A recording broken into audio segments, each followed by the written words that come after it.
up, baby? Welcome back to a special episode of OC and TJ. It's your boy OC, and the reason why I say it is special is because Thanksgiving is right around the corner. So we got 3 games coming up tomorrow on November 28th, one at 12 o'clock, I believe, or at 1 o'clock, one in the 4 o'clock window, and the other, the night shift. So we're going to have a lot of fun there. And then on Friday, it's going to be a Black Friday game between the Kansas City Chiefs and the Las Vegas Raiders. Could the Raiders pull off another holiday upset at Arrowhead Stadium? We'll find out later today. But for now, let's jump into the show. Let's get into it right with the Detroit Lions versus the Chicago Bears in Ford Field. The Lions have not won a game on Thanksgiving since 2016 when Matthew Stafford was still in Detroit. And I believe Sam Bradford was the starting quarterback for Minnesota. Matt Asiata was a running back in the National Football League at that point. That's how long it has been. I don't even think anybody really remembers who that even was. But the point is, Detroit, if there's any time for them to get a must-win, it's here against the Chicago Bears, who has been heartbroken over the last couple of weeks against 2 division rivals, both at home. Last week against the Green Bay Packers off a blocked field goal, and then this one to the Minnesota Vikings in overtime because of another field goal. I'm not going to really recap too much of what happened with the Detroit Lions because they pretty much did what they needed to do against the Colts. Anthony Richardson was inaccurate again. Their offense scored 3 touchdowns. They didn't turn the ball over. They were efficient on third down. They were well balanced. There wasn't anything in this game that I haven't seen from them all year. So kudos to them. They got their 9th straight win. They're 10-1. And you know what? They're heading back home with a big smile on their face. And they could actually clinch a playoff spot if they win and if certain other teams lose. But the Chicago Bears, I already brought up that this is the second week in a row that they've lost in heartbreaking fashion. But it was nearly in the exact same style. They had another blocked field goal take place late in the second quarter, but that unfortunately did not cost them the game. And it wasn't the biggest reason why they came up short. First of all, before the 2-minute warning or after the 2-minute warning, they were down by 11 points. And it looked like all hope was out the window. You know, both teams stalled out. They went toe-to-toe. Both defenses got 4th down stops. The offenses threw a couple punches here and there. But the Vikings, they still found themselves up by 11 because they made the least amount of mistakes. Even though they fumbled the ball at the 1-yard line on their opening drive, it still felt like, you know what, the win is in their grasp. All they have to do is just get one final stop. And if the Chicago Bears do somehow score in quick fashion, they have no timeouts. So all the Minnesota really had to do at that point was just to recover the onside kick. And it would have been game over. They could have just nailed on the ball, and all would have been forgiven for, you know, the amount of times they've struggled over the last few weeks. You know, Sam Darnold, clean game. Justin Jefferson only caught 1 pass in the entirety of regulation, but he still found Jordan Addison and TJ Hawkinson with ease. And the defense sacked Caleb Williams a couple times. And even though he threw for a lot of passing yards, only 16 points through the first 58 minutes. And then, right on schedule, the Bears marched right down the field in just over a minute, and somehow, someway, Roshan Johnson just walks into the end zone for the touchdown, and they get the 2-point conversion. Or I'm sorry, Keenan Allen was wide open for the touchdown. My apologies. And DJ Moore caught the 2-point conversion pass to make it a 3-point game. Then the onside kick happens, and it bounces off a Minnesota player, and the Chicago Bears fall on it at their own 42-yard line. And all it took was one wide open pass over the middle of the field to DJ Moore to set up the game-tying field goal for Kyle Santos. And that actually didn't get blocked this time. And it was from 48 yards. And somehow, some way, we were heading into overtime. And then Chicago won the coin toss. They get the ball. But instead of marching down the field to close the deal, Caleb Williams holds onto the ball for too long. He escapes out of the pocket too late. And Jonathan Grenard comes up with a huge sack. Chicago takes the delay of game penalty, and they go 3-and-out. And the minute that Sam Darnold got the ball back, he did not give it up. He got sacked by Montez Swan on the first play, but then he completely showed up in the clutch with a few sweet passes to Addison and then Jefferson for a second catch of the game, and then found Hawkinson wide open to get in a field goal range. And all it took was a chip shot field goal, a 29-yarder from the backup John Parker Romo to win the game 30-27. Sam Darnold finished with 330 yards and 2 touchdowns, while Caleb finished with 340 yards and a couple scores as well. So let me put it to you this way. I think that Caleb Williams did everything he could to keep his team alive in the game. He did not do enough to win. That was the biggest difference, because even though that blocked field goal near the end of the first half was a crusher, and those were 3 points that could have won you the game in regulation, the fact of the matter is you were down by 11. The fact that you were even in that position was flat out remarkable. And when you did have a chance to win the game, you stalled out at the worst possible time, and you couldn't get it done. So, and the defense completely fell apart. So if there's any team that has any momentum heading into this matchup in Detroit, it's the Lions. They're 10-point favorites, but they also have that streak hanging down, breathing down their neck. And the last time that the Lions went up against this Bears team last year, Jared Goff threw 5 total interceptions and beat them once at home. So this is definitely not going to be a cakewalk game for the Lions. One that the Bears could potentially steal, and we might not see coming. I mean, we said that last year with the Green Bay Packers and Jordan Love, when he went off for a few scores, when Rashawn Gary had a hat-trick performance with 3 sacks, and, you know, the Detroit Lions just completely got overwhelmed and stunned on their home field. So anything can happen in this game. I think it's going to be a really close one. I want to pick the Detroit Lions, but at the same time, it's like, you know that the Chicago Bears, for whatever reason, they've lost 4 straight now. Well, 5 straight now because they're 4-7. And I mean, at some point in time, this losing streak has to end, right? I don't know if it's going to be this week, but I'm still trying to think.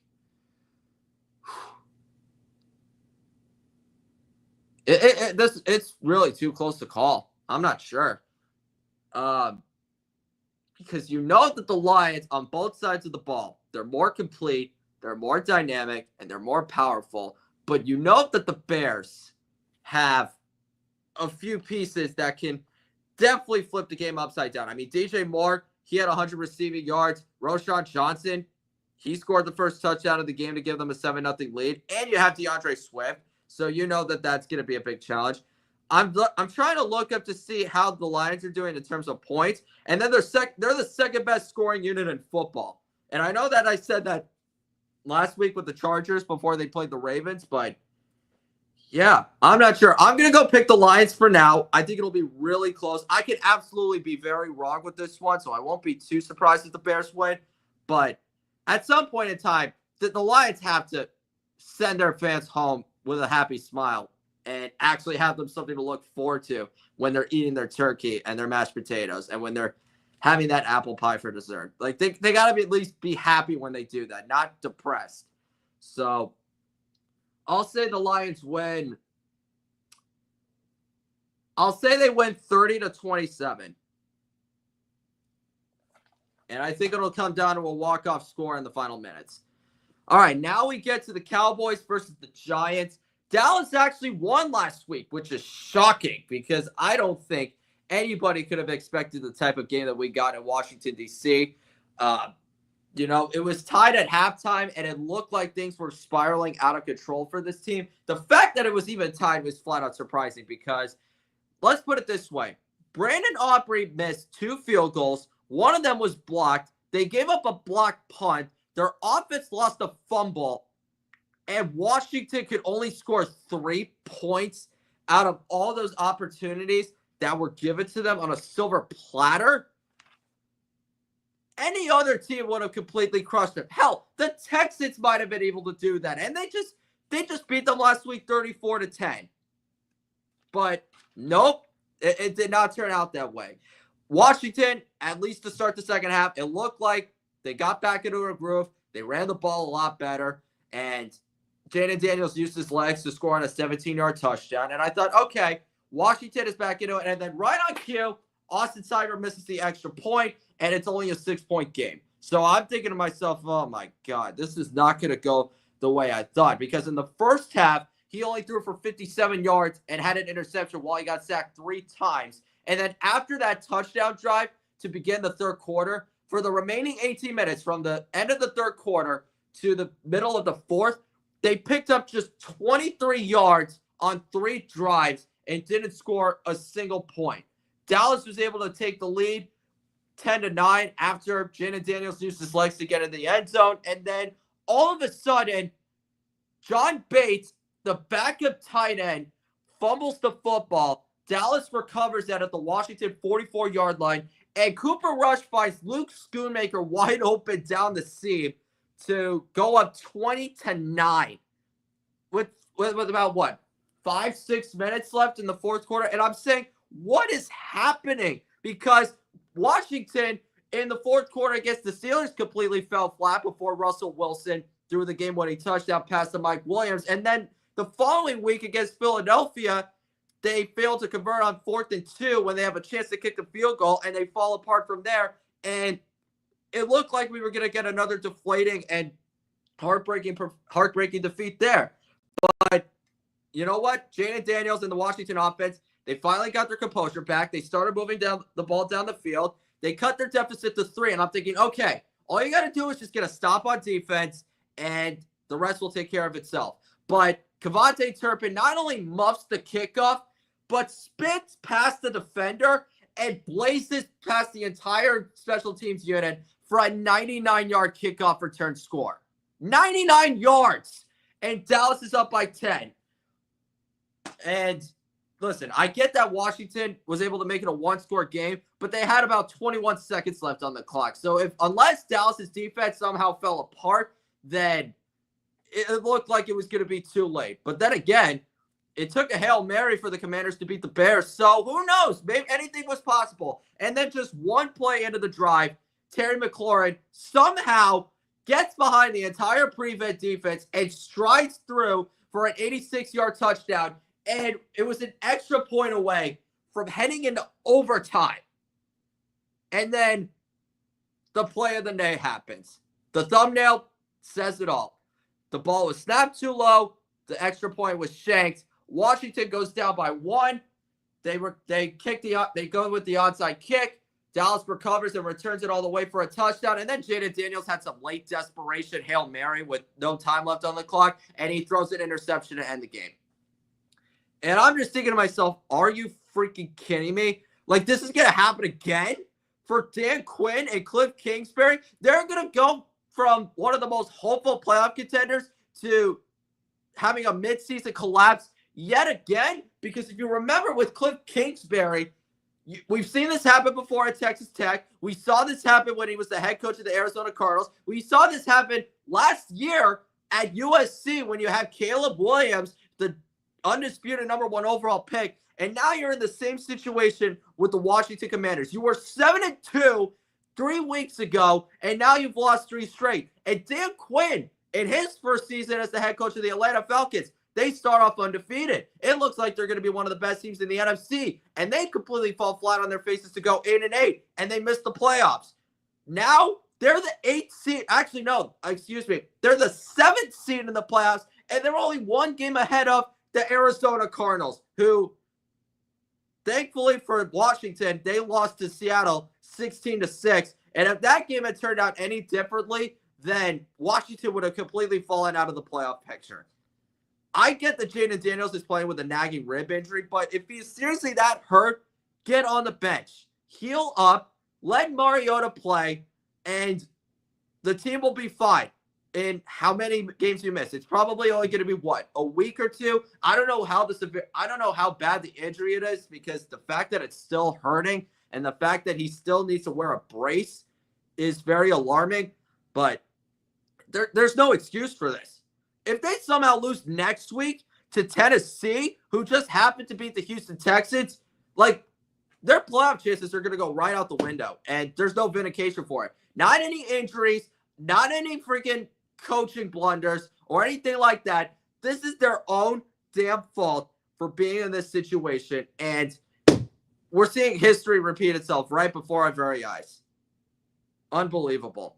The Giants, I mean, they're just coming off a blowout loss to the Tampa Bay Buccaneers. I mean, the fact that they cut Daniel Jones was definitely shocking, not because of, the way that they handled his benching and the way that, they wanted to make sure that the injury clause wouldn't have been provoked, but just for the fact that they were actually willing to take on the $20 million of dead money that they would have accrued for if they had cut him before this season ended. Because if you remember, it's a front-loaded contract. So after this season, if they trade him, they take on a little lower of a cap hit than they would have if they had just simply cut their losses last year, or if they did what they did earlier this year.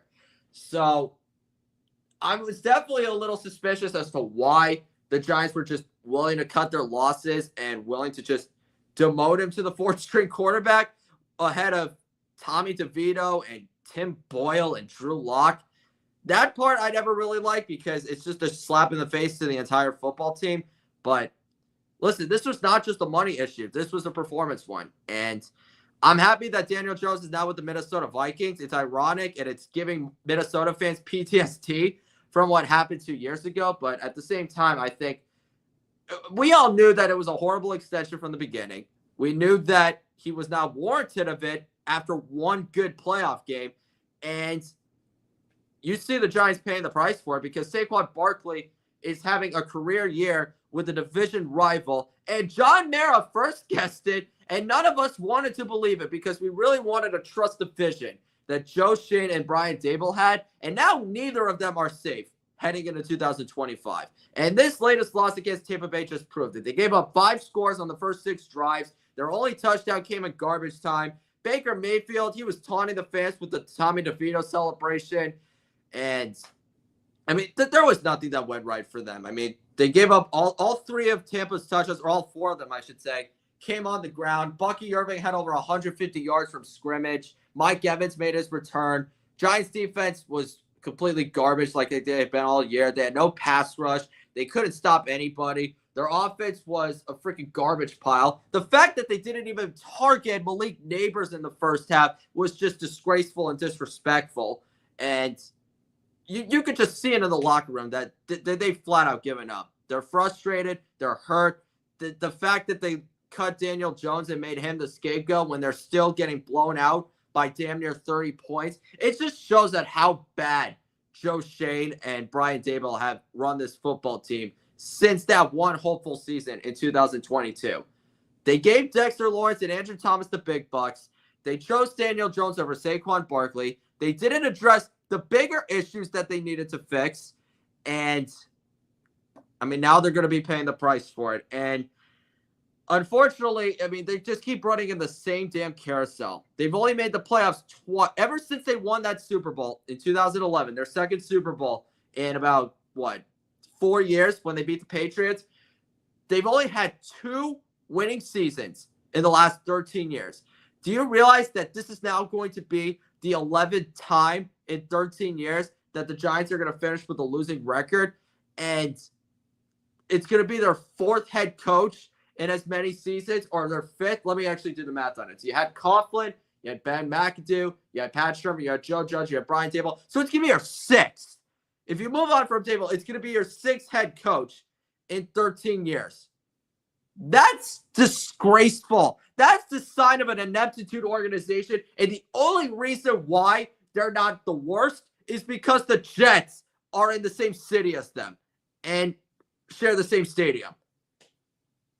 What has this world come to? And now the Giants are probably going to lose on Thanksgiving to the Cowboys because they cannot beat them for whatever the heck reason. I know that Dak is out and that they're still dealing with a lot of injuries. They didn't have Jake Ferguson and Trayvon Diggs last week. Who knows if they're going to be able to come back for this Thanksgiving game. But Tommy DeVito, he did not practice and he did not make the trip to Dallas. So it looks like we're going to get either Drew Lock or Tim Boyle. Freaking kill me. But Dallas should win. I mean, offensively, I'm not expecting too much. I feel like it's going to be a defensive game. Neither team is going to look inspiring. I feel for Tom Brady that this is what he's going to have to put up with and that his kids have to watch this abominable disgrace. But I'll say the Cowboys win 27-3. Oh, good Lord. Well, let's actually get into a more exciting game between the Green Bay Packers and the Miami Dolphins. On paper, Miami actually has a lot of pieces to make sure that they get back to 500. I mean, they predictably beat down the Patriots like they were supposed to do and like we all thought they would because this is freaking Miami and the Patriots can never win there for who knows how long. I was at the game, and I willingly put myself through that garbage heap of a disaster that this game was. All it took was one field goal or one missed field goal for that curse to stay alive, and the Dolphins just turned it into a rout. It was 31-0 in the middle of the third quarter. Tua threw 4 touchdown passes and over 300 yards. Jonnu Smith looked like a beast. Jalen Waddle had over 115 yards. And this was a game where they couldn't run the ball or involve Tyreek Hill as much as they would love to.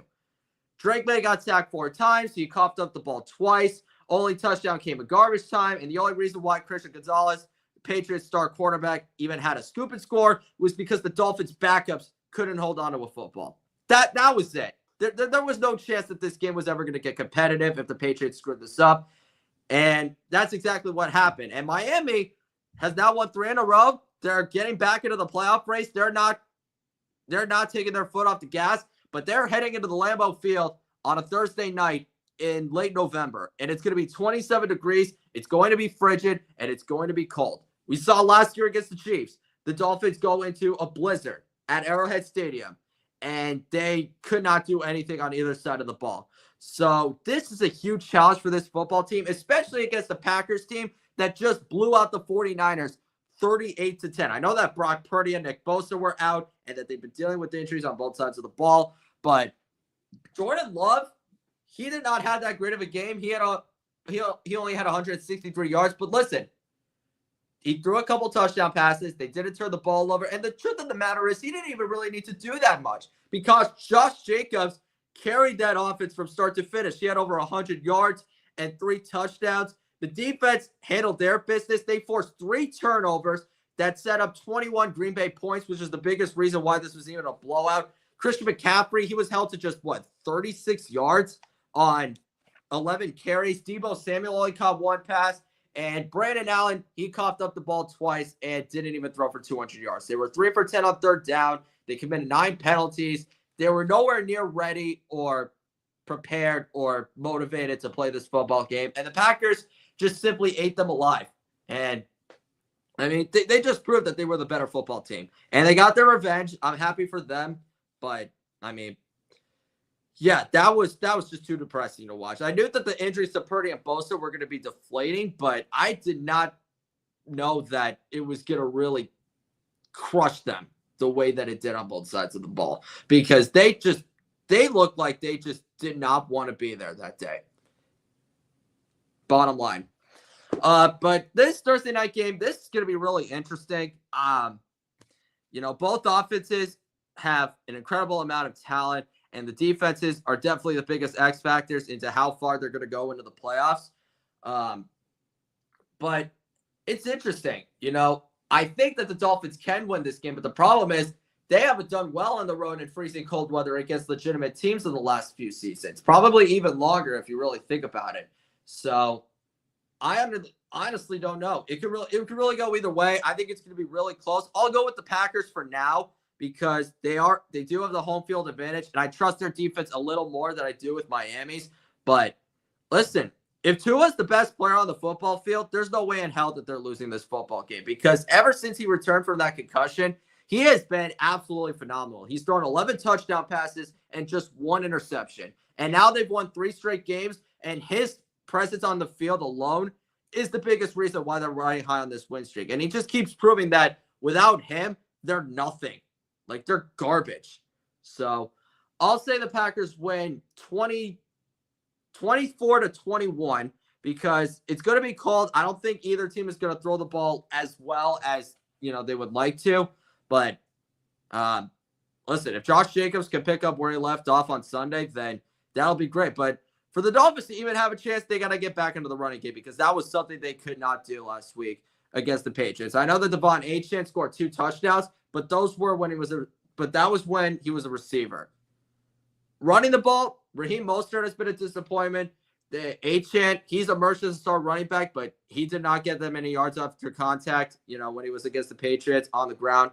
And Jalen Wright, he's a guy that I think can always have that potential, but I just want to really see him hit his peak. So that's what they really need to get better at if they want to have any chance of winning this game. Also, getting a few critical stops on defense, but that's besides the point. Let's hit into this Black Friday matchup between the Kansas City Chiefs and the Las Vegas Raiders. The Chiefs are coming off another decisive victory against the Carolina Panthers, one that shouldn't have come down to the wire as much as it did, but you know what? They did what they needed to do on both sides of the ball. They showed they were the better team, and Patrick Mahomes, at the end of the day, he just had too much time on the clock. And when you give him that much time against a garbage defense or a defense that just is out of talent, then you're gonna have to pay. You're gonna have to pay the price. Patrick Mahomes, he had a clean game. I'm trying to pull up my notes right here so I can find his stats. Right here, he threw for close to 270 yards, 3 touchdown passes. He did have that huge 33-yard run on the final drive to set up the walk-off field goal from Spencer Schrader. So kudos to where it's deserved. Proud of him. They were 8 for 13 on third down, nearly 30 first downs. They had close to 400 yards of offense. If you told me that, I would say this was a blowout. And for a good bit, it was a blowout because it was 20-9 at halftime and then 27-16 in the second half. So this should have been an easy double-digit victory for this football team. But Kansas City went 2 for 5 in the red zone, and they committed 10 penalties for 91 yards. 4 on the offense, 4 on the defense, and 2 on the special teams. And late in the fourth quarter, they just let the Panthers hang around because when they went up 27-16, Carolina marched down the field, right back into the red zone. They settled for a field goal to make it a one-score game. And then all of a sudden, Patrick Mahomes takes a sack from J.C. Horn on a corner blitz that knocks him out of field goal range. And then all of a sudden, Carolina punts. And then on the next drive, Patrick Mahomes gets sacked on back-to-back plays. It's a 3-and-out. He got sacked 5 times for the entirety of the game. And then on 4th and 3 at the 42, right before the 2-minute warning, Bryce Young finds Adam Thielen in a field goal range. They get all the way to the 1-yard line because of a pass interference penalty. And all of a sudden, Chuba Hubbard scores the touchdown and the 2-point conversion to tie the game.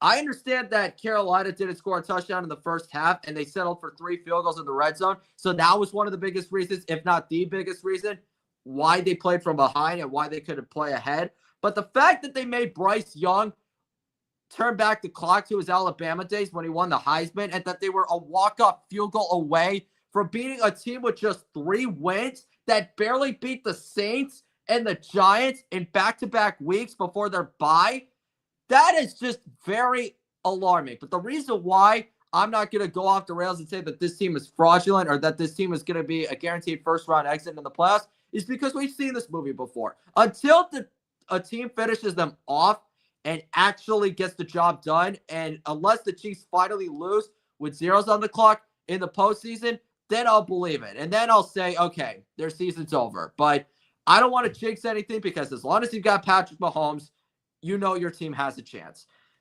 The Raiders are coming off a more deflating defeat. They were up 13-9 against the Denver Broncos at halftime. Their only touchdown was assisted because of a 59-yard kickoff return from Dylan Lobby, in which they were allowed to march down the field and cap it off with a 6-yard swing pass to Amir Abdullah in the flat. And then just like week 5 in Mile High, a horrible interception from Gardner Minshew turned around the entire momentum of the game. The Raiders didn't score a touchdown for the rest of the night. Bo Nix threw for 2 touchdowns and over 270 yards. The Raiders could not move the ball. Well, they didn't have a horrible time moving the ball, but they settled for 4 field goals made by Daniel Carlson. And the worst part about it was that Gardner Minshew suffered a fractured collarbone and is now out for the rest of the season. Desmond Ridder was the backup because Aiden O'Connell was still on IR, and he wasn't that much better because each quarterback got sacked 5 times, and they were 1 for 5 in the red zone. So that's really what it came down to. Denver didn't have the best game, but they were efficient. They held on to the ball.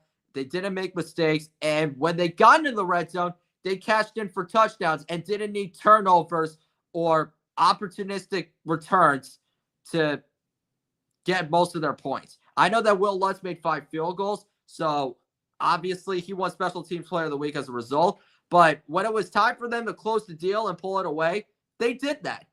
And now we're stuck with Aiden O'Connell on Black Friday against the Kansas City Chiefs. Not the first time that he's beaten them on a national holiday, so I'm not going to completely say that this is going to be a bad game or a complete blowout, but listen, if the Chiefs somehow lose this game when Patrick Mahomes has heard the crap over the past offseason that the Raiders had Jordan rules for him and that they made a Kermit the Doll, they had a Kermit the Frog doll with his face or with his picture on the face of the doll and, mocked him.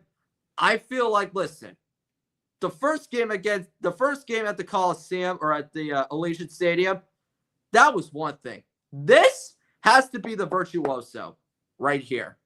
So the Chiefs will win. If it's somehow a close game, then I don't even know what to say about this team anymore. But hopefully they handled their business. They don't fall flat on their face like they did last year against this football team. And I think they'll get somewhat of their dignity back from that defeat with a 24-10 win. All right. Now we get on to Sunday's festivities between the Indianapolis Colts and the New England Patriots. New England is coming off a crushing loss to the Miami Dolphins. The curse lives on. The team sucks. We have no offensive line. We don't have receivers that can get open. The defense is abysmal. The head coach clearly has proven that he's nowhere near qualified to be in that position. Front office has assembled a horrible roster. The ownership is not really doing anything about it. And I don't like firing head coaches or offensive coordinators after a quarterback's second season because we literally saw the same thing happen with Mac Jones just last year. But this is just I'm just fed up with it at this point. I mean, listen, we're probably going to steal another game or two. We'll probably win like 4 or 5 games, but what's going to happen after that? We're going to finish with a top 5 draft pick and not do anything free agency and just repeat the same script over and over again? Like, where is the fun in that? There's no fun in tanking. The only reason why people look forward to having top 5 draft picks is because they think that they're going to be better heading into next year, not because they want to repeat the same cycle over and over again. No one wants to see their team get blown out 34-15 on the road in a place where you can't freaking win every year. Nobody wants you to see your team losing to the freaking Jaguars or to the Titans when they're flat out garbage and are freaking in a worse situation than you are in right now. No one wants to see the Patriots get into close games with the Rams or the Dolphins and somehow find a way to implode those games at home, or even the Seattle Seahawks. No, enough is enough. We want improvement, and we want to see some freaking progress, not the team repeat the same mistakes over and over again. It doesn't matter how many players you cut or how many you bring in or how many people you fire, unless the issues are fixed from the top down, then this is the type of season that we're going to have year after year after year. And I warned this a long time ago. After that playoff defeat to the Buffalo Bills, I said, if they don't clean up this roster and if they don't maximize their potential, then they're only going to get worse and they're going to ruin their quarterback's development. And sure enough, that is exactly what happened. Mac Jones is now reduced to being a freaking backup in Jacksonville, while Bill Belichick is freaking sitting at home talking to a camera week after week after week. If there's any hope here, it's that they're going up against the Indianapolis Colts, who lost 24-6 to the Detroit Lions, and Indianapolis's quarterback is not a great thrower of the football. Despite the performance that he had last week against the Jets, he reverted right back to where he was earlier in his career or earlier this season, where he was just throwing wild high passes and a lot of ducks. I know that there were a few drops along the way, but in the second half alone, he completed just 4 of 14 passes. Things were close early in the first half. They were only down by 1 score, but the Detroit Lions, they were just a better football team. They were more complete on both sides of the ball. They didn't make any mistakes, and they maximized on their chances. They held on to the ball for 37 minutes, 9 for 15 on third down. And the Colts, they were undisciplined. They were unprepared. And when they had no answers to solve it, they completely gave up. So, honestly, I would pick the Patriots, but at this point, I mean, I don't even know how this game could point out because Jonathan Taylor is in a 2-week slump. But knowing how abysmal the Patriots' run defense has been this year, this is going to be set up for a bounce-back performance for him. The only way that the Colts could lose is if their quarterback sucks again. But you know what? I don't even care anymore. So you know what? Colts win 13-10. No one's really looking forward to this game. Neither have anything to play for. And I am incredibly bitter and salty as hell. So life is going well. At least the Celtics are good, right? That's all I can hold on to at this point. All right, let's get into a more exciting matchup between the Cincinnati Bengals and the Pittsburgh Steelers. Cincinnati's coming off of a bye week. They are 4-7, but the Pittsburgh Steelers, they somehow lost to the Cleveland Browns on Thursday Night Football in a blanket of snow. And to be quite honest, I mean, I don't know how in the world Pittsburgh let this one slip out of their hands. Like, they were down 10-3 at halftime and then 18-6 in the middle of the third quarter. Yet they marched right back into the game. They scored 13 unanswered points. They forced 2 turnovers from Jameis Winston. And all of a sudden, they're up 19-18 with a good amount of time left in the fourth quarter. But when Jameis Winston got the ball back, he made the Steelers pay. Because after that second interception, that 3-and-out that the Browns defense forced to give their quarterback the ball was all it took for him to have one last chance. They didn't convert a single third down up until that point, but they came up with the play of the game on 3rd and 7, if I'm not mistaken. 3rd and 7 at the 30-yard line. They were earlier flagged for an illegal touching penalty, but Mike Tomlin decided to accept it and not decline it to force a 4th down. And it bit him in the butt because Jerry Jeudy on 3rd and 7 makes a diving catch to keep the drive alive. And with about 50 seconds left, Nick Chubb scores the game-winning touchdown to go ahead by 5 points. And even though Pittsburgh had enough time to pull off a game-winning drive themselves, their offense couldn't put up any more points on the board. They failed to get into the red zone. And I mean, their defense just completely fell apart at the worst possible moment. It started with a missed field goal from Chris Boswell at the start of the game. It continued with 3 sacks from Myles Garrett. It continued on with a touchdown run from Jameis Winston. And then Cleveland did everything they could late in that game to be like, here you go. We don't really want to win. And Pittsburgh failed to close the deal, and they failed to put it away when they had the chance to do it. So that was a really humbling loss. And like I said earlier in the show, I said this is not going to be the first time that the Steelers would lose a game, a winnable game, to an inferior opponent, because they do this almost every single year. They did it last year to the Cardinals and to the Patriots, and now they did the same thing with the Cleveland Browns, who only had 2 wins entering this game and are now somehow under the false hope that Jameis Winston could be the guy that would give them a respectable finish to the year. So Pittsburgh has a lot of humbling up to do. They're going up against the Cincinnati Bengals. Joe Burrow's thrown 27 touchdown passes and only 4 picks. Jamar Chase, he's leading the league in every single receiving category. So this is going to be another huge test for the Steelers defense. Question is Russell Wilson going to match the intensity? Pittsburgh's defense should do everything they could to try to keep Joe Burrow, uncomfortable, because you got TJ Watt and Cam Hayward and Alex Highsmith coming at you from every angle.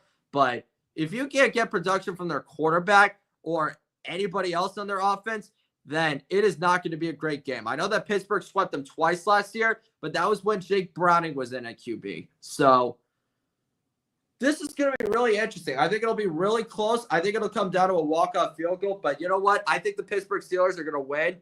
I know it won't be. I know I'm probably going to be wrong, because if the Bengals somehow come out of the bye week 4-8, then that's just rock bottom for this franchise. And I know that they've had worse years before, but with Joe Burrow as your quarterback, this should not be happening under your watch. So I'll say the Steelers win 23-20, and I think that the defense gets a big stop at the end. TJ Watt saves the day. There you go. All right, next up, we got the Chargers versus the Falcons. Atlanta is coming off a bye week, while the Chargers are coming off a pretty bitter defeat to the Baltimore Ravens, 30-23. They held a 10-0 lead earlier in the second quarter, and I thought, okay, the Chargers are actually going to pull off the same win that they needed. But then once Lamar Jackson got on the board, it was game over because they scored on 5 straight drives. They were up by 14 points. The Chargers defense had no answers for Derrick Henry. They gave up 3 touchdowns to Lamar. But the biggest shocker of the night was how flat their offense was. I don't want to hear that J.K. Dobbins missed most of the second half with a knee injury because Baltimore didn't have Roquan Smith, their best linebacker. And the fact that the Chargers waited until there were 48 seconds left on the clock to finally get back into the end zone when you were down by 2 scores, that was very, very just stunning to watch because I was expecting the Chargers offense to actually have a promising afternoon against the Ravens defense that has just been flat out abysmal this season, especially against the pass. Herbert got sacked 4 times. He only threw for 218 yards. They were 5 for 14 on third down. And Baltimore didn't make this as easy of a win as they should have because they still committed 9 more penalties. But you know what? Their offense was more efficient. They were more dynamic. Not only were they awesome on third down, but they were 3 for 3 on fourth down.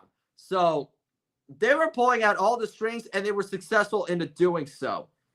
But listen, if there's any chance for LA to come back with a resounding victory, it's this one because Atlanta has stumbled. You know, they're coming off a bye week. They're hoping that they can regather themselves and come out recharged at home against a Chargers team that is still desperate to fight for a playoff spot. And Atlanta cannot afford to lose this game because if they lose and Tampa wins, the division race is tied. And the Buccaneers can easily seal the division lead if the Falcons continue to spiral out of control. So I think it'll be really close. I think we're expected to see a lot of production for both offenses. The only reason why I'm slightly going with the Chargers, though, is because I trust their defense a little more. I think that it's going to be really close, but you know what? The Falcons defense, they had a lot of expectations at the beginning of the year, and now they're below average in a lot of categories. They're dead last in sacks. They're one of the worst passing defenses. They've been horrible against the run lately. And I know that the Chargers are going to miss J.K. Dobbins with a knee sprain, but if Justin Herbert is not the best player on that football field, they are not winning. So I'll say the Chargers barely get this one out, 20-17. Next up, we got the Seattle Seahawks versus the New York Jets. Seattle is coming off a very impressive victory, albeit a 16-6 victory against the Arizona Cardinals. Geno Smith didn't have the best game. He threw an interception to start the fourth quarter. They didn't get in the end zone in the second half, but he at least was capable of getting into the end zone because late in the first half, he connected with Jackson Smith and Jigba on a 46-yard catch and run all the way to the 4-yard line. And then a few plays later, he finds him again. Geno Smith finds JSN again, wide open in the out route to give Seattle a 7-3 lead at halftime. And although he took 5 sacks and took a hell of a beating, it turned out to be more than enough because on the opening drive of the third quarter for the Arizona Cardinals, they decided to go for it on 4th and 1 at the 40-yard line. Kyler Murray keeps it to the right on a bootleg and has no running lanes available, so he has to float a pass inside the numbers to Michael Wilson. And not only was that pass horribly overthrown, but Kobe Bryant picks off the pass and returns it all the way for a touchdown, which turned out to be the ultimate dagger because Kyler Murray, he could not reach the end zone once. James Conner was held to just 8 yards on 7 carries. Kyler got sacked 5 times, and Trey McBride was the only player that had any type of an impact because he caught 12 passes for 133 yards and he was the only receiver, I should say, that caught more than 3 passes. Leonard Williams finished the day with 2.5 sacks. Arizona went 3 for 12 on third down, and they picked up just 15 first downs. So, truth be told, Seattle's defense completely carried this team from start to finish, and the Jets are coming out of a bye week. So, honestly, I could see Seattle picking up where they left off. It's not going to be an easy win because they haven't had that in who knows how long, but I think we know how this script is going to play out. Both teams are going to throw punches early on. The Jets are going to make a few big plays down the stretch to take a lead in the fourth quarter, and then Geno Smith is going to pull off some miraculous game-winning drive.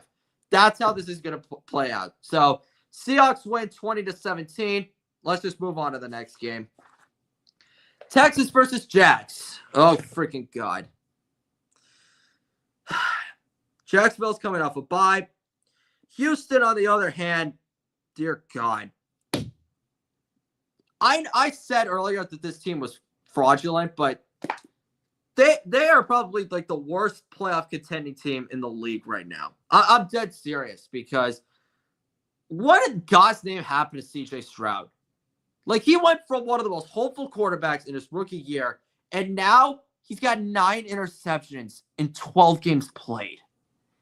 Once again, he completely failed when it mattered the most. But this game against Titans, in which they lost 32-27, that was just so mind-boggling because how does the defense sack Will Levis 8 times and come up with a pick 6, give up the 70-yard touchdown to Chigoziem Okonkwo in the fourth quarter to give up the lead? How does the Texans offense fail to score a touchdown in the second half yet again and give up a game-losing safety in the final seconds, or in the final minutes, I should say, against the Titans defense that nearly blew up their entire defensive core throughout the entire season?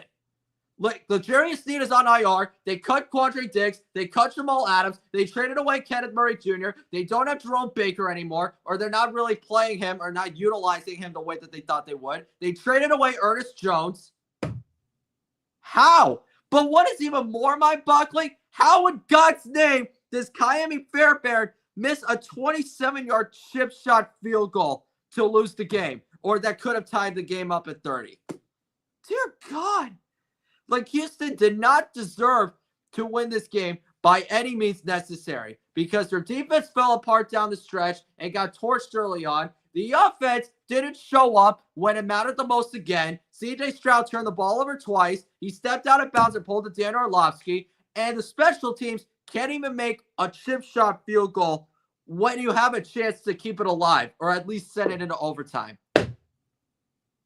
And the fact of the matter was Tennessee was doing everything they could to be like, here, take it. We don't really want to win. We'll throw a pick 6. We'll muff a punt. We'll lose another fumble. Here, take 13 free points. You couldn't even win by more than 5 or 3.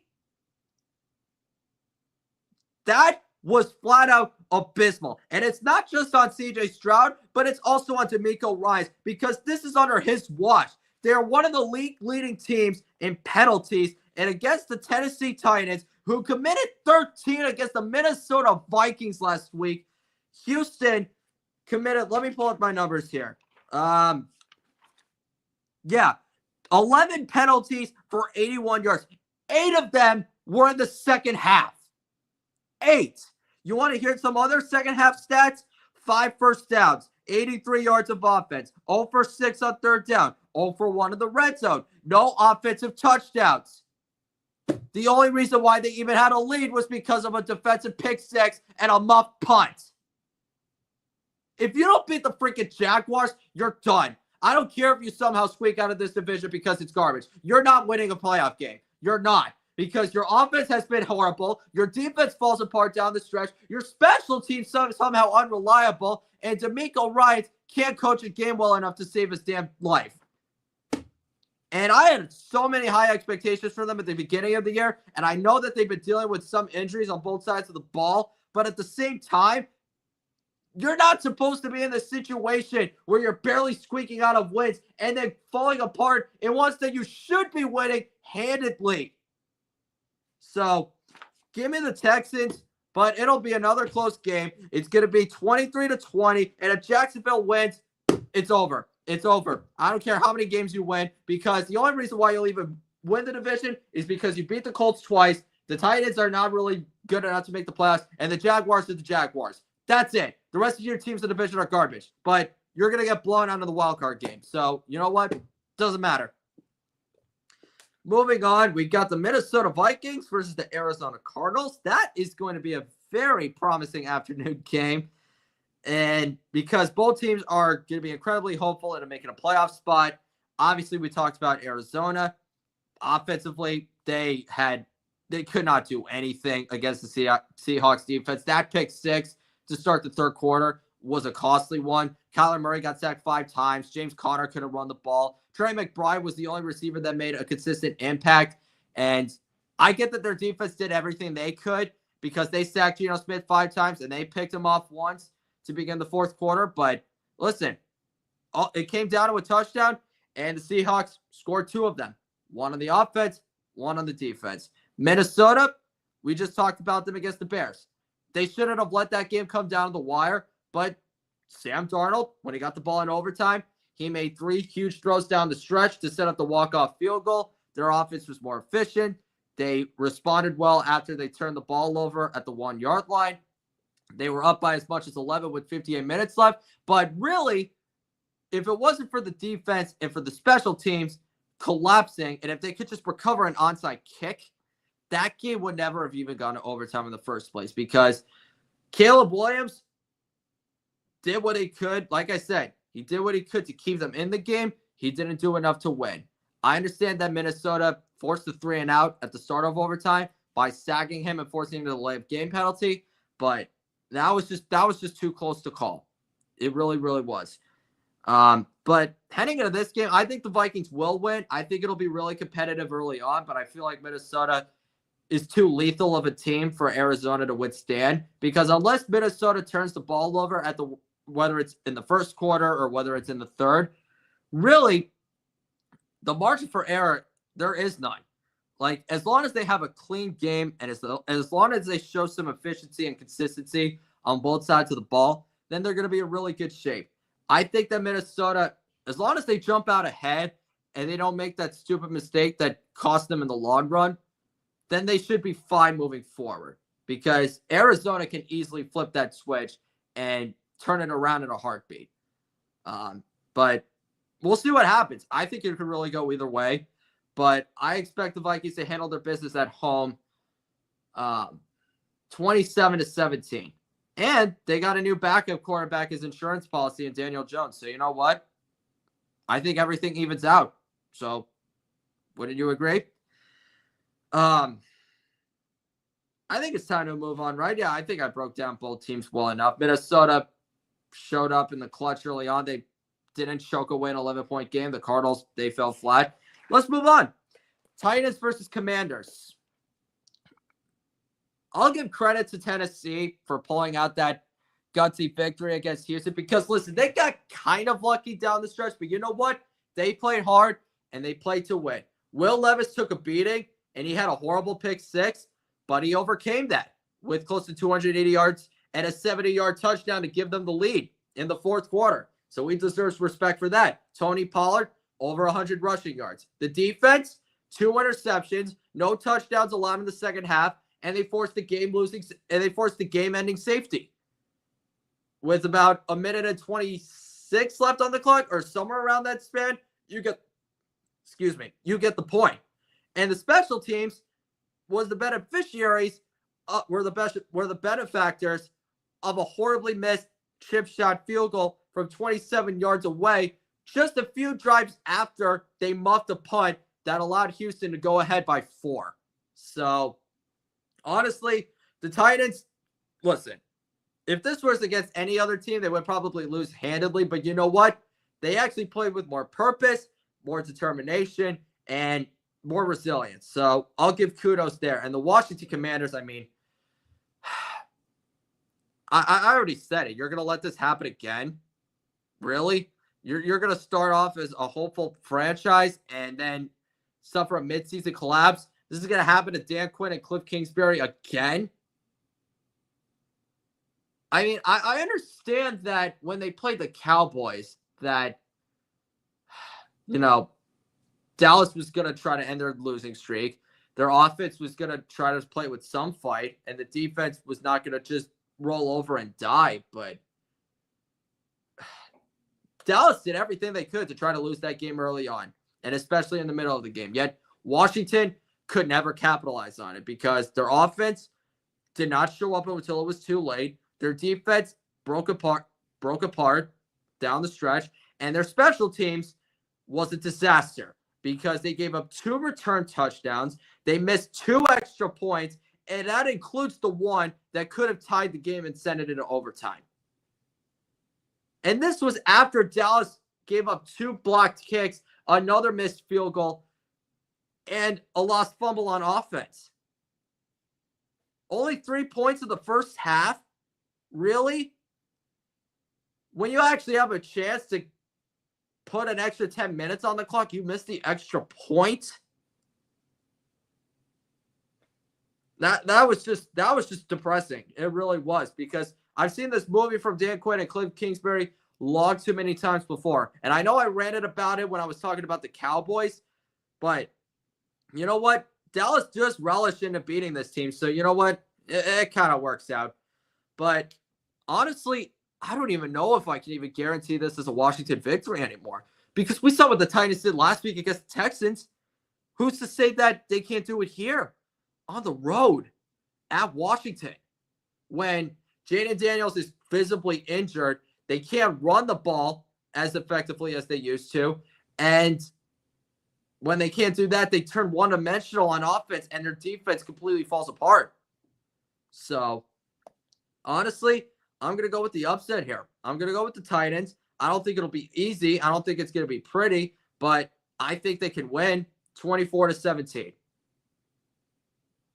All right, next up we have the Tampa Bay Buccaneers versus the Carolina Panthers. Let me see how many games I have left. 1, 2, 3, 4, 5. All right, so Carolina is coming off a heartbreaking loss to the Kansas City Chiefs. It came down to a walk-off field goal. But to be quite honest, I mean, the Chiefs were just the better team.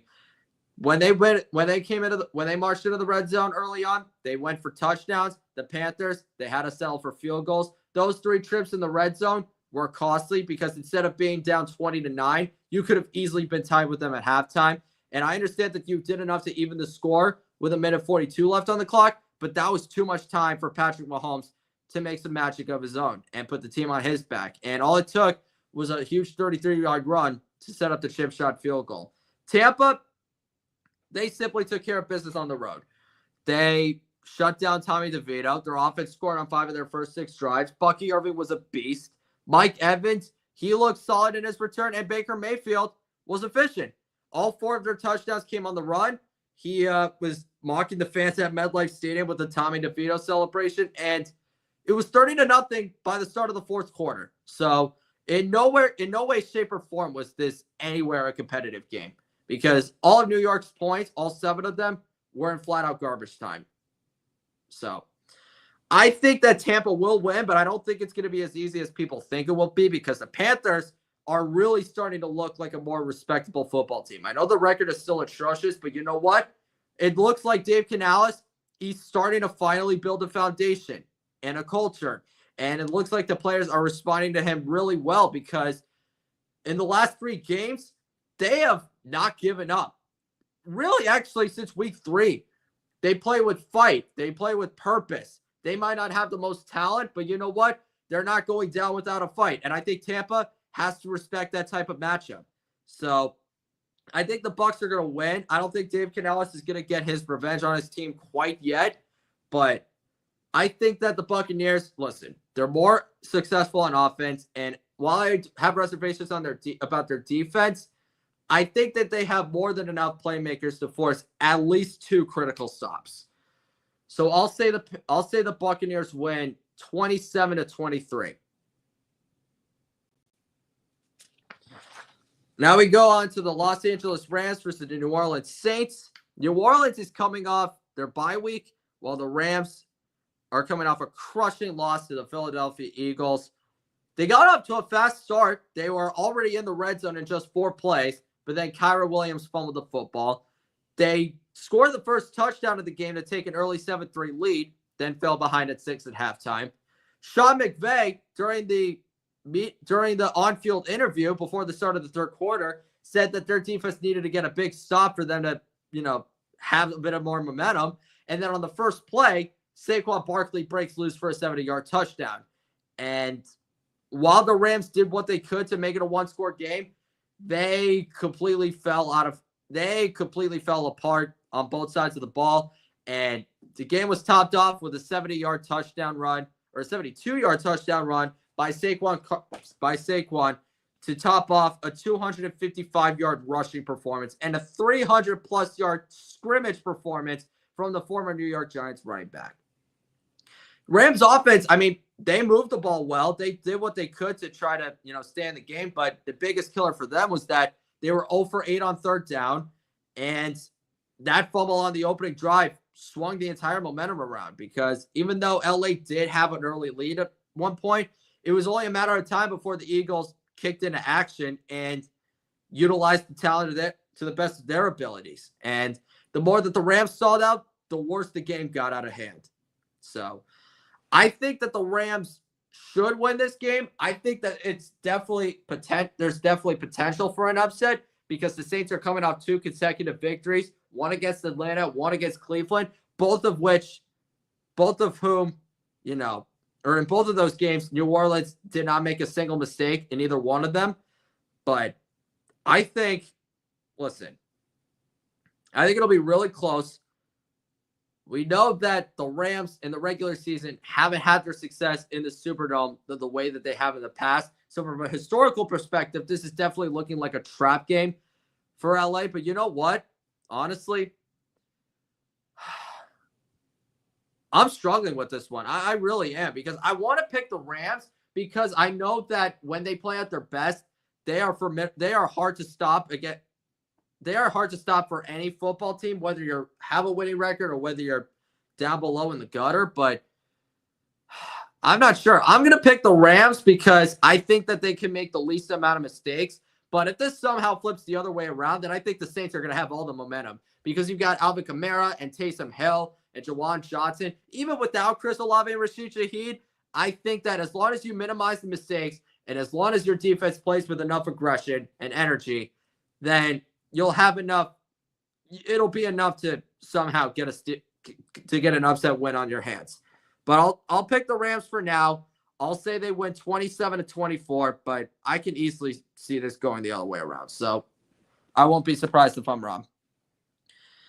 Baltimore versus Philly. I pretty much already recapped both games. I don't really need to repeat myself any further. I think the Ravens are going to win. They're at home. I think that last week was a huge testament to what they can do if they play at their best every single week. Just one thing, give Derrick Henry the football, because he is the most unstoppable running back in football right now. And I know that's a hot take, because Saquon Barkley is having a phenomenal year himself, and he's a legitimate MVP leader. But, I mean, just the way that he gets downfield and with the amount of tacklers that he's able to shake off on a weekly basis, it's unbelievable. And it's unfair, because he's freaking 30 years old. Normally, running backs are not supposed to do that at his age, but only the king can, crush those notions and narratives just like that. The reason why I'll pick the Ravens, not only because they're at home, is because, listen, defense might be horrible. Phillies might be a lot better, but listen, I think I trust Lamar Jackson and Derrick Henry in a game-winning situation more than I do with Jalen Hurts if he doesn't have Saquon Barkley as a reliable weapon. That's what it's going to come down to. If Saquon Barkley is taken out of the game plan against the best rushing defense in football, and it's going to come down to Jalen Hurts or bust, it's up to him to lead Philadelphia to victory. I think it'll be really close. I am really excited to watch this game, but I think the Ravens will do enough. I'll say they win 31-28. All they have to do is not turn the ball over. And the defense, if they can play the way that they have over the last 2 weeks, then it will be more than enough momentum to carry them to the end. There you go. All right, we got 2 more games. We got the Buffalo Bills versus the San Francisco 49ers. Buffalo's coming off a bye week, and we already talked about the 49ers. They got crushed 38-10. I'm not going to get into it too much because Brock Purdy and Nick Bosa were out, and we knew that the 49ers already reached their peak and that their Super Bowl window already closed. And I don't really need to go on too long about this. I think the Buffalo Bills are going to win. I think this is the type of game where Josh Allen is going to have put up some of his best numbers, because the 49ers defense has been vulnerable all season long. When they don't get a pass rush, their secondary gets exposed. They have been very vulnerable against the run. And I get that Drake Greenlaw has been out, but obviously that doesn't solve the issues when you've got Fred Warner and Devontae Campbell, who have been proven to be reliable veteran linebackers, one of them an all-pro year after year. But really the most important reason why I think the Bills will win is because San Francisco's offense is both injured and inconsistent. Even with Brock Purdy coming back, you just don't know when they're actually going to play at their best, because they haven't looked great all season long. They haven't. They never had that game where you go, wow, I am so freaking scared about the 49ers heading into the playoffs. And that's even if they make it there in the first place. So I know the Bills, they're going to be well coached. They got a top 10 scoring offense. They got a top 10 scoring defense. They got a legitimate MVP candidate at Josh Allen. You got a more reliable offense that is starting to gel at the perfect time. And the defense, it might not be the most dominant unit, but they make sure that they handle their business when it's time for them to go. So I'll say the Bills win this one 34-20. And last but not least, we got the Cleveland Browns versus the Denver Broncos. Both are coming off very promising victories. Cleveland on Thursday night in the heavy snow against the Pittsburgh Steelers. Myles Garrett with 3 sacks. Jameis Winston led a game-winning drive to put the Browns up by 5 with about, 54 seconds left to go. And even though he turned the ball over twice and allowed the Steelers to take a 1-point lead in the fourth quarter, he made the most out of the second chance that he got and put the team on his back. After going 0 for 8 on third down for the entirety of regulation, he came up with a huge conversion on the final drive to Jerry Jeudy, just a few minutes after Mike Tomlin decided to accept an illegal touching penalty instead of declining it to force a fourth down. And once Jameis Winston converted on third down on that play, I think we just knew that it was only going to be a matter of time before they reached the end zone, as long as they didn't turn the ball over. Really, I didn't like the fact that Cleveland somehow let this game get out of control midway through the third and into the fourth quarter, because they were up 18-6. Myles Garrett was playing lights out, and the offense was in decent shape. They weren't completely dominant, but at the same time, I think Jameis Winston, he found his reads and made the right decisions. He relied on the running game because they were playing in a lot of snow. And up until those 2 turnovers, I thought he was going to have a phenomenal performance. But you know what? It wasn't pretty. It wasn't the way everybody thought it would go, but they made the most out of their opportunities. And when Pittsburgh had a chance to put it away, they failed. And Cleveland, made them pay for it.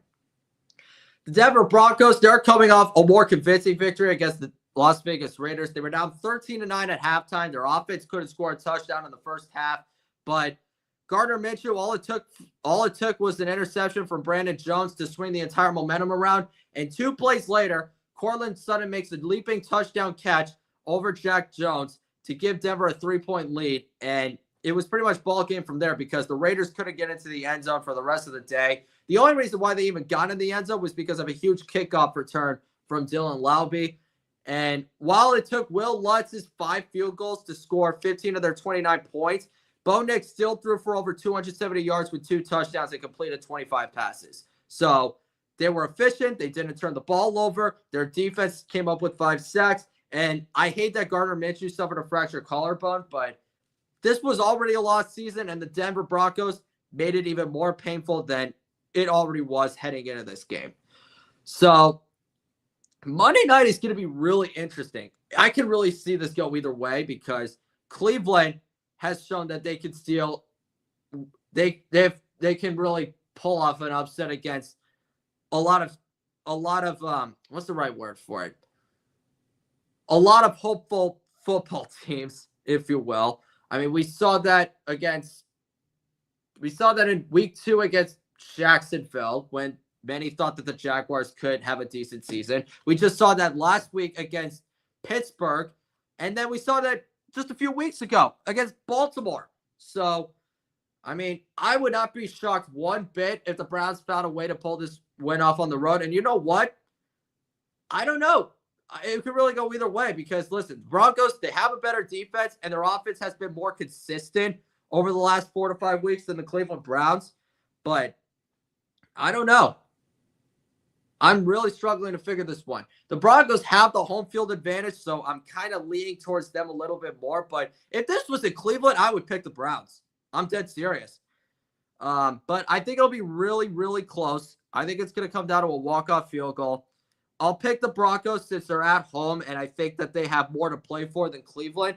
But on the other hand, the Browns have nothing to lose. And if they can carry that momentum from last week over into this one against Denver with the elevation, as a main factor and as a main, turning point, then I think that we are set up for an amazing upset performance. But I'll go with the Broncos for now. Whoops, dropped my pen. I'll say the Broncos win. Let's see. To come up with the score, 23-20. All right, and that just about does it for another episode. Make sure you like and subscribe for additional content, and leave a comment down below. How do you think the Patriots are going to, or why did I say how do I think the Patriots? How do you think your favorite team is going to do this week? Who do you think is going to win in any of these games that I've mentioned? And make sure, like I said, make sure you leave a comment down below, and make sure you like and subscribe. This is probably the most awkward ending I've ever had to an episode ever because I completely messed up the freaking line. Sorry about that, but happy Thanksgiving to all. God bless you all, and we'll see you next week. Peace, everybody.